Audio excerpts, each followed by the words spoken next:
What you know, Alibiers, welcome to another episode of Pretty Lies and Alibis. I'm Gigi. Good to have you here. It's Saturday, January the 11th. Hope you guys are having a good weekend so far. I've been out shoveling slush off my driveway, so that's why I'm not on camera, because y'all might see me and call in a welfare check or something because I look rough. We're going to go over the status conference that Lori Vallow had earlier this week.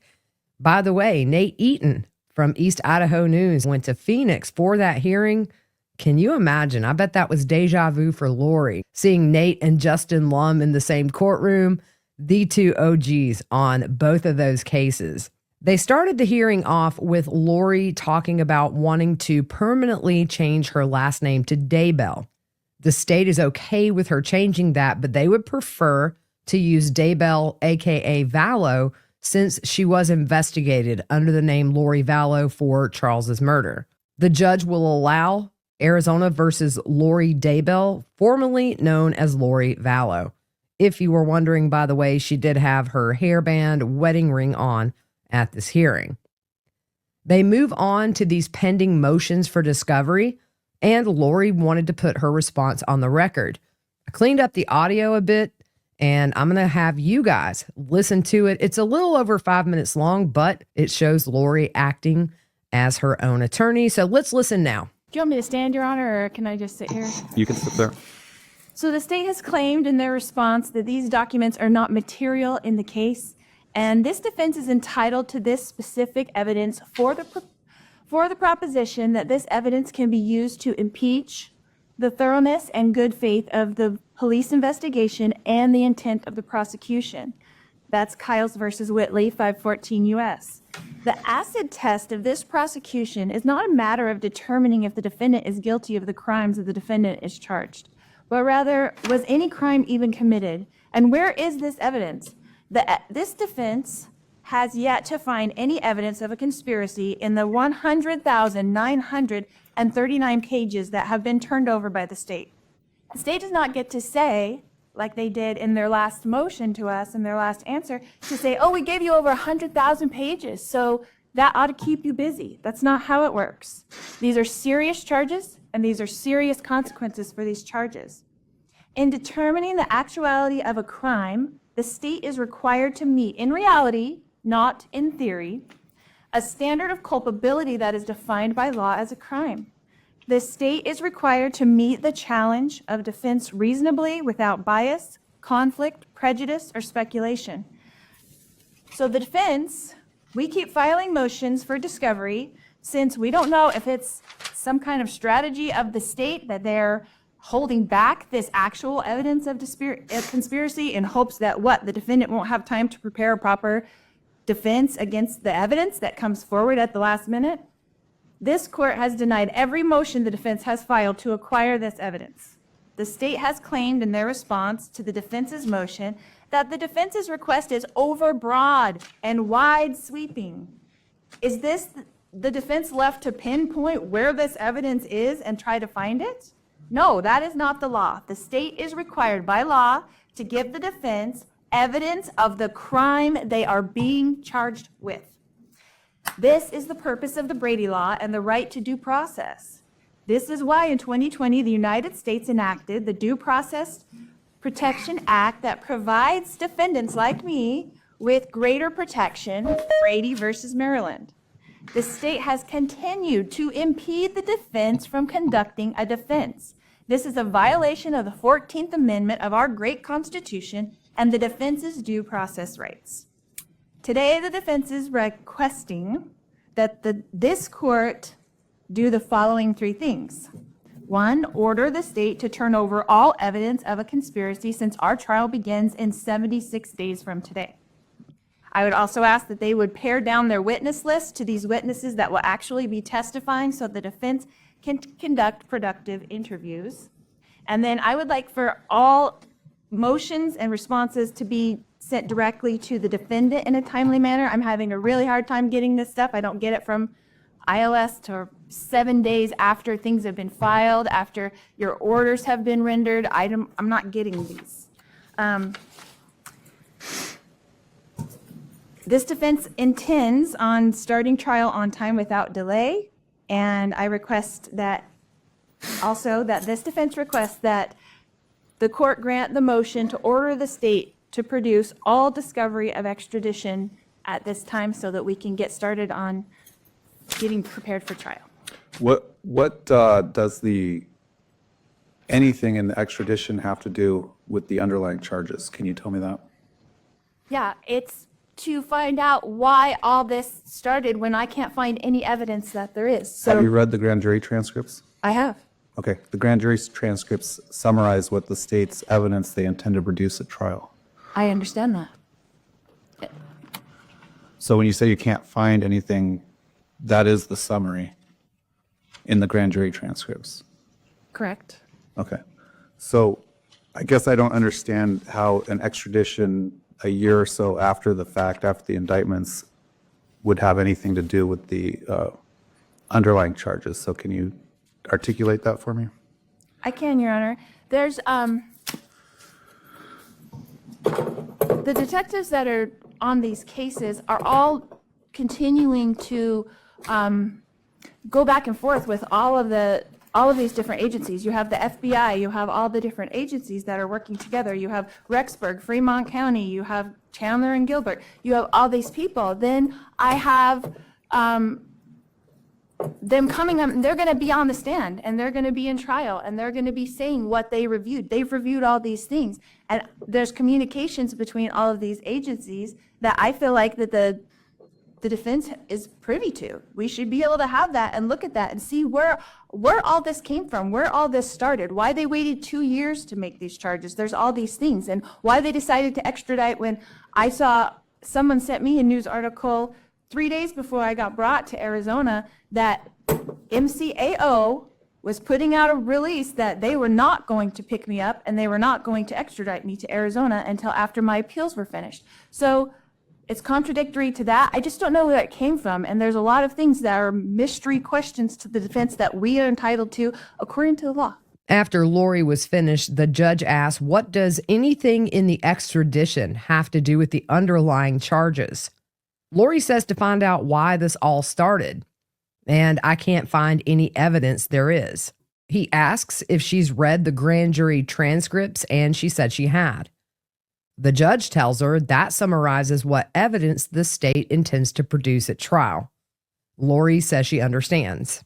He asked if when she says she can't find anything, is she referring to the summary in the grand jury transcripts? And Lori says that's correct.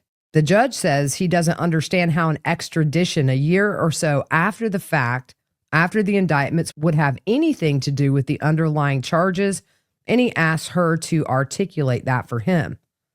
Lori says there's detectives on the case, and they're all continuing to go back and forth with all of these different agencies, the FBI, Rexburg, Fremont County, Chandler, and Gilbert.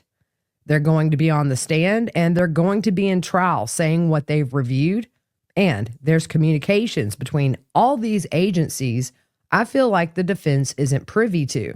We should be able to have that, to look at that and see where all this is coming from, where all this started, and why they waited 2 years to make these charges. Just to note here, by the way, there is no statute of limitations on these charges in Arizona. They could make them 20 years down the road if they wanted. She said, and why they decided to extradite when I saw someone sent me a news article 3 days before I got brought to Arizona that the Maricopa County Sheriff's Office was putting out a release. They weren't going to pick me up and extradite me until after my appeals were finished. Is contradictory, and I don't know where it came from. There are a lot of things that are a mystery, questions to the defense that we are entitled to. The judge says everything you've just told me, none of that would be relevant in the trial, in the case in chief. He goes on to ask if the state intends to produce any evidence or present any evidence of anything that happened after the dates of the crime that has been charged in the indictments. The state said there's some information that occurred after, which will relate to the conspiracy.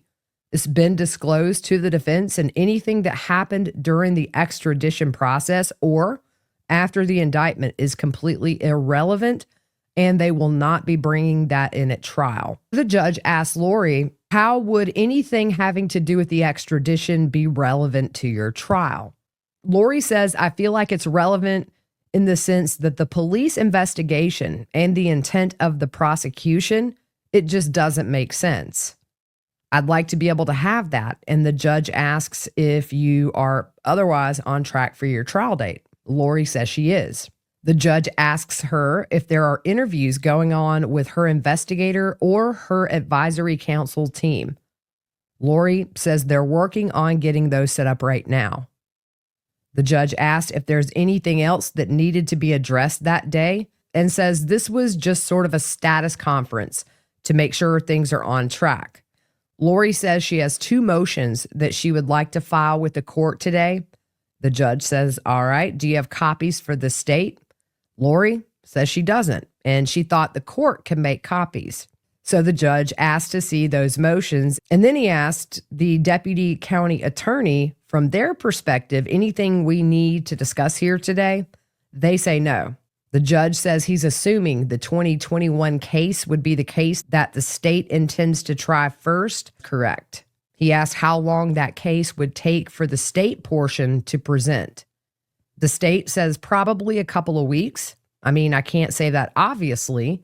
I'm unaware of how long defense will take for cross-examination, so I would probably ask to pre-screen the jury for significantly longer than that. The judge asked, meaning 3 weeks or 4 weeks, and the state says yes. I don't know what Ms. Daybell is going to do as far as questioning any of these witnesses as we're looking toward that trial date. So the judge asks advisory council if they're willing to assist Lori on the jury screening process if they do the electronic questionnaire. Advisory council says it's going outside of their scope, but yes, they would help. The judge moves on and says he's received 2 motions for specific discovery from the defendant and asks Lori, just going forward, can you title them maybe what specifically you're looking for? Because if you name all of your motions the same thing, it gets a little difficult to keep track of. He gives examples of how she could title them and says they'll make copies for the state and also have those filed with the clerk today. He said one request from Lori was to have the state send you directly any pleadings, which according to their mailing certificate at the back of the pleadings, they are mailing them to you. He tells Lori, I can't do anything about how long the jail takes to process that, so I do recognize there's probably some delays on that, and says they won't hold her to normal response reply times because of those delays it takes in getting through the jail on an administration level. Lori asks if they could have that go to her investigator and then maybe she could get those faster, and asked if he could be included in on that. The state interrupts and says they do email them to advisory council as well as the court. The judge says, all right, but there's not much else I can do.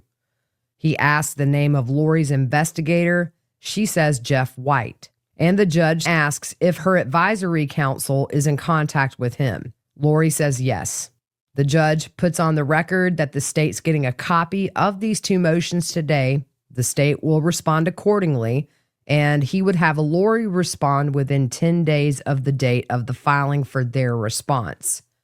He says he will rule on these motions as they come or set a hearing if need be. He goes on to confirm the final trial management conference set for March 18th at 8:30, and the trial date, just a reminder, currently set for March 31st. The state asks the judge if the trial would be staying before Your Honor, and if so, will we be staying in this courtroom?